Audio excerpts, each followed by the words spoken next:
Governor Reynolds, thank you so much for being here today. I've been to Iowa. I've spent a lot of time in Iowa. It's a beautiful state. So thank you for being here.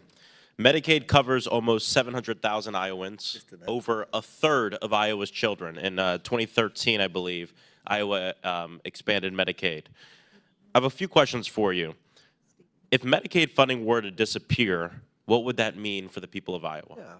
Well, I don't think it will disappear. Simply looking at a system and seeing if we can enhance it and make it better doesn't. That's not my question, though, Governor. My question is, if it were to disappear, what would that mean for your? Well, I don't think that's the intent of anybody, but we need to do it better, and we need to help these If it kids were to be disappear, successful. Governor, what would that mean for the Well, people? I can't speculate on that because I don't believe that that would happen. So you, as the governor of your state, can't say what it would mean to lose Medicaid for your people? Okay, we'll move on. How would people across Iowa react to rural and community health centers having to suddenly close?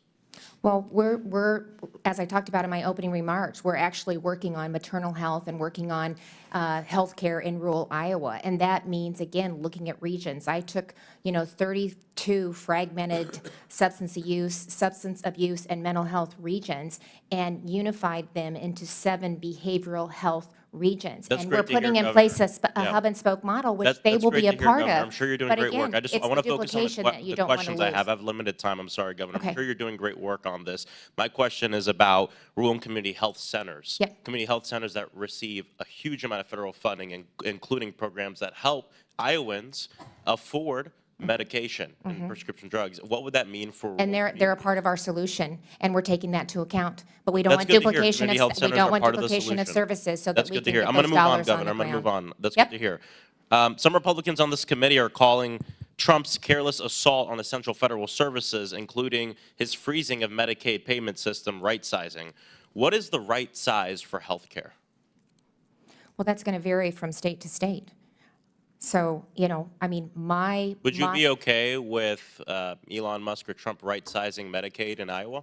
I don't think we should be afraid of having the private sector step in and take a look at how we're providing these services. We can No learn one's from just them. taking a look, Governor. It's both. Decisions are being made. Well, they're looking at the system and making recommendations, freezing and the we Medicaid shouldn't payment system? We shouldn't be afraid of that. I think that No one, Governor, no one is afraid. we Governor, had to sorry, I'm going to look at- reclaim my time. Okay, thank No one is afraid of opening, taking a look at what's going on. But what we are afraid of is our services, the things that people depend on being ripped away from us. I'm worried about Iowans losing the Medicaid that they voted to expand. 700,000 Iowans are on Medicaid.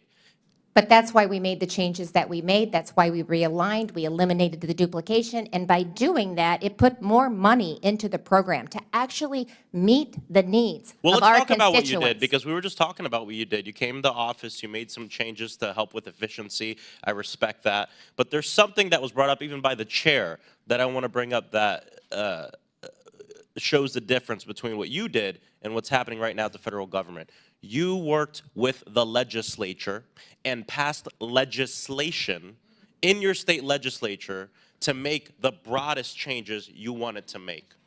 And that is not what's going on right now when we talk about DOGE and everything else. You even mentioned at the beginning of this hearing, you were so proud to say that you did this all without massive layoffs, without forcing a large percentage of your workforce to leave because you saw them as valuable. I respect that, Governor. I respect you for that.